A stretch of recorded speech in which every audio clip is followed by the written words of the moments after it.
Hello बच्चों, आज हम स्टार्ट कर रहे हैं आपकी वर्कशीट नंबर 30 का एक्सप्लेनेशन, जिसका टॉपिक है चाल, वेग, एक समान तथा असमान गति। एक समान और असमान गति की मैं अभी डिटेल यहाँ नहीं कराऊंगी, केवल उसके आधार पर दो नए कॉन्सेप्ट त्वरण और मंदन गति के बारे में बताऊंगी। तो स्टार्ट करते हैं आज की हम स्लाइड्स। आपकी पहली स्लाइड क्या कहती है? ये बता रही है यहाँ पर चाल के बारे में। चाल क्या है? किसी वस्तु द्वारा प्रति सेकंड तय की गई दूरी को हम चाल कहते हैं। ये मैंने पिछली स्लाइड में भी बताया था। फॉर्मूला देखिए क्या है यहाँ पर। चाल का जो फॉर्मूला है वो होता है डिस्टेंस बटे में टाइम, दूरी बटे में समय। तो क्या होती है चाल? यह एक अदिश राशि है, क्योंकि हमें इसमें दिशा का पता नहीं चलता, केवल परिमाण का पता चलता है, दिशा का नहीं, इसलिए ये अदिश राशि है। इसका एसआई मात्रक मीटर प्रति सेकंड होता है, क्योंकि दूरी जो है वो मीटर में नापी जाती है और समय जो है सेकंड में, इसलिए मीटर प्रति सेकंड। चाल की जो वैल्यू होती है, जो आपको एंड में वैल्यू आप निकालते हो, न्यूमेरिकल्स करते हो, क्वेश्चन सॉल्व करते हो, वो कभी भी आपको ऋणात्मक यानी कि माइनस या जीरो नहीं मिलेगी, हमेशा पॉजिटिव वैल्यू ही उसकी मिलेगी, धनात्मक राशि मिलती है। ठीक है, ये अदिश राशि थी। अब हम बात करते हैं एक सदिश राशि के बारे में। ये सदिश राशि कौन सी है? ये है वेग। अब वेग क्या होता है? किसी वस्तु द्वारा प्रति सेकंड तय की गई दूरी को वेग कहते हैं, और मीटर्स में तय की गई दूरी को। अब आप कहेंगे मैम ये तो चाल वाली ही डेफिनेशन है। बिल्कुल है, बस यहाँ पर एक चेंज ये आ जाता है कि फॉर्मूले में आएगा विस्थापन बटे में समय। विस्थापन क्या होता है?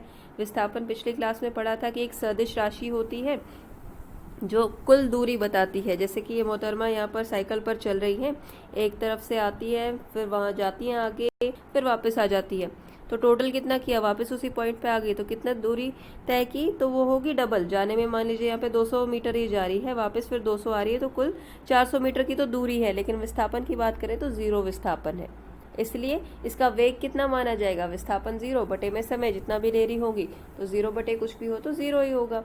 तो देखिए यहाँ पर क्या कहा है, ये एक सदिश राशि है, क्योंकि दिशा भी दिख रही है ना यहाँ पे, कभी वो लेफ्ट में जा रही है, कभी राइट में जा रही है। वेग कितना है? वेग जो है धनात्मक, ऋणात्मक या जीरो भी हो सकता है। जब ये लेफ्ट की तरफ जाती है तो पॉजिटिव, जब ये राइट की तरफ आती है तो नेगेटिव, और दोनों को कैंसिल कर दें तो जीरो भी हो जाता है। एसआई मात्रक इसका भी चाल वाला ही होगा, और वह एसआई मात्रक मीटर प्रति सेकंड है।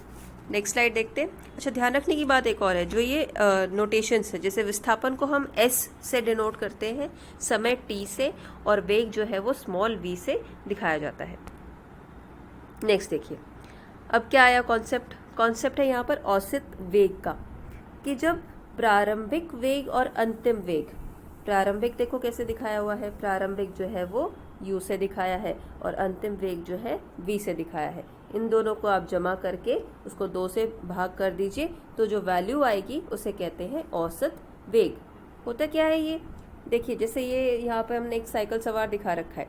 ये जब स्टार्ट करता है, किसी पॉइंट से आप साइकिल चलाना स्टार्ट करोगे, पहले तो आप रुके हुए थे ना, रेस्ट कर रहे थे, रेस्ट की पोजीशन में थे, तो क्या उस समय कोई वेग था? अपनी आप में कोई गति ही नहीं थी, तो वेग भी नहीं होगा।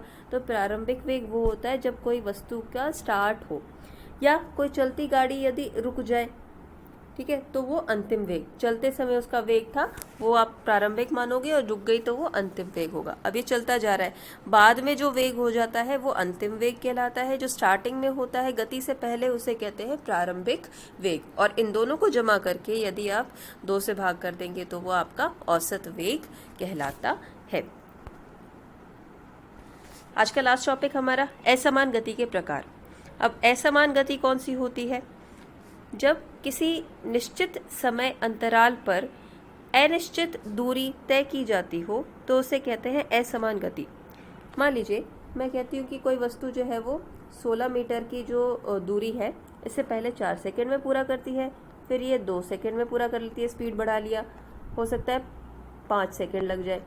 तो देखो टाइम चेंज होता जा रहा है, दूरी यहाँ पर समान है। अगर मैं इसको इस तरह से देखूँ कि भाई पहले जो है उसने क्या किया, वस्तु ने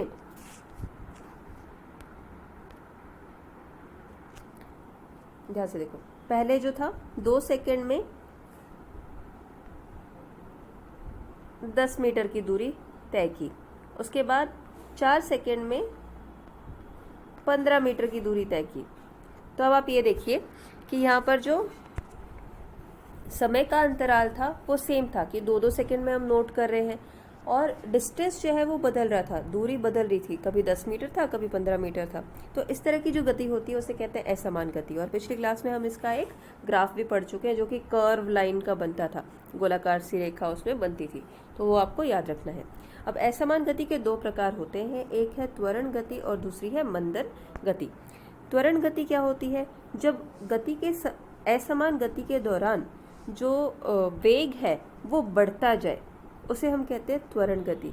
और यदि असमान गति के दौरान जो आपका वेग है वो घटता चला जाए तो उसे कहते हैं मंदन गति। मंद हो रहा है यानी वेग जो है वो घटता जा रहा है। ठीक है, यही आपकी जो आपकी ये शीट है आज की, इसका लास्ट टॉपिक है। एक न्यूमेरिकल और देख लेते हैं हम यहाँ पर। क्वेश्चन देखिए क्या है। यदि कोई साइकिल सवार बिंदु ए से बिंदु बी तक जाता है, जैसे यहाँ पे जा रहे हैं, ये ए है, ये बी है, यहाँ पे जा रहे हैं, इसके बीच की दूरी कितनी है? 40 मीटर है। इस लंबे सीधे पथ पर जाकर वापस आ रहा है। मैंने दोनों तरफ एरो बना रखा है दिखाने के लिए कि वो एक बार जाता है बी तक और फिर वापस ए पे आ जाता है, और इसमें कुल अवधि जो है समय की उसे कितनी मिल रही है? तो वो 40 सेकेंड का समय लेता है। आपको क्या ज्ञात करना है? आपको चाल ज्ञात करनी है और वेग ज्ञात करनी है। चाल के लिए देखिए, पहले हम क्या लिखेंगे? ऐसे क्वेश्चन जब आते हैं ना तो हमेशा आपको दिया हुआ डेटा पहले लिखना चाहिए। तो क्या दिया है आपको? आपको बताइए दूरी कितनी है। तो दूरी कितनी है यहाँ पर? 40 मीटर। दोनों पॉइंट्स के बीच की दूरी 40 मीटर है। कुल समय कितना लिया उसने? तो 40 सेकेंड लिया। विस्थापन कितना है? क्योंकि ये पॉइंट ए पर जाकर के वापस आ गया है, इसलिए कुल विस्थापन होगा 0। चाल का फॉर्मूला क्या है? अब चाल में वो बताएगा कि दूरी बटे में समय। दूरी कितनी है? आप कहेंगे मैम 40 मीटर है। बेटा वापस भी तो आ रहा है, तो 40 जाने के 40 वापस आने के हो गए 80। 80 बटे में 40 ये सेकेंड्स का है, तो आपकी कुल जो चाल है वो मिलेगी 2 मीटर प्रति सेकेंड। वही वेग अगर आप देखते हैं तो वेग में होगा विस्थापन बटे में समय। विस्थापन कितना था? 0 था। 0 बटे 40, 0 को किसी भी नंबर से डिवाइड करो, भाग करो, तो आपको आंसर जो मिलेगा वो 0 ही मिलेगा। और दोनों की यूनिट मात्रक क्या होंगे? मीटर्स प्रति सेकेंड। ठीक है जी, तो आज के लिए आपका इतना ही। स्लाइड्स को देखो ध्यान से और शीट को सॉल्व करो। Thank you.